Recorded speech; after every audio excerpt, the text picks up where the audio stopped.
আসসালামু আলাইকুম everyone, welcome to Orchid Academy's Facebook page and YouTube channel. আজকে আমরা অ্যাসপিরেটেড সাউন্ড সম্পর্কে কথা বলবো। ইংলিশে অ্যাসপিরেটেড সাউন্ড যদি আমরা ঠিক রাখি তাহলে ইংলিশে 25 থেকে 30% উচ্চারণ শুদ্ধ করা সম্ভব। যেমন ফ, ঠ, খ।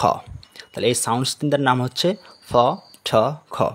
আমরা ইংলিশে যে লেটারগুলো পড়ছি বা লেটার্সগুলো পড়ছি সেগুলোর মধ্যে যে আমরা পি লেটারটা উচ্চারণ করি এটা হচ্ছে ফি, টি লেটারটা উচ্চারণ করি এটা হচ্ছে খি, এবং কে এর উচ্চারণ হবে খি।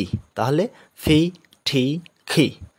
অ্যাসপিরেটেড সাউন্ডসের পি সাউন্ডসের মধ্যে পড়ে হচ্ছে ফি বা ফ, ঠি সাউন্ডসের মধ্যে পড়ে ঠ, এবং খে সাউন্ডস বা খ সাউন্ডসের মধ্যে আপনার সি, খে, কিউ। এই তিনটা সাউন্ডস খ সাউন্ডস এবং ঠি সাউন্ডস এবং ফ সাউন্ডস। তাহলে এখন কিছু শব্দ দেখে নেওয়া যাক। ফ সাউন্ডসের মধ্যে আছে ফেন, ফেপল, ফুট, ফেন্ট, ফুল, পার্পল।